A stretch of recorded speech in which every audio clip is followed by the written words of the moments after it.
πετούν, φεύγουν μακριά. Ταξίδι κάνουν απ' τον ουρανό, μας κοιτάν. Η απώλεια ενός ανθρώπου είναι βαριά. Συναισθήματα μπερδεμένα, δεν είμαι καλά. Κλείνω τα μάτια μου, γυρνάω πάλι στα παλιά.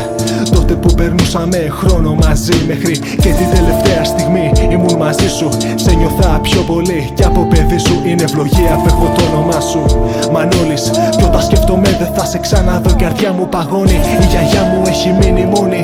Είμαι όμως εγώ εδώ, τίποτα μη σ' αγχώνει.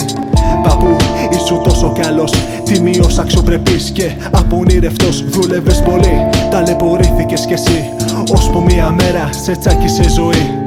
Έμεινες δυνατός ως το τέρμα και μένω σ' αυτό το θέμα. Γιατί βρήκες ένα απάντηση δεν υπάρχει. Μάλλον ο Θεός ζήτησε δίπλα του έναν άγγελο να έχει. Είναι σαν ψέμα, δεν μπορώ να το πιστέψω ότι συνέβη αυτό σε σένα. Σε ευχαριστώ για όσα μου έχεις μάθει, πατέρα. Θέλω να ξέρεις, είμαι περήφανος για σένα. Όποιος πειράξει στο μια τρίχα απ' τη γιαγιά μου θα ψάχνει να κρυφτεί μόλις ακούσει το όνομά μου.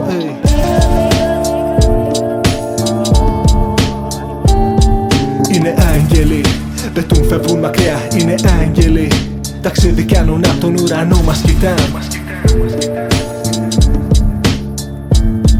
Είναι άγγελοι, πετούν, φεύγουν μακριά. Είναι άγγελοι, ταξίδι κάνουν απ' τον ουρανό, μας κοιτάν.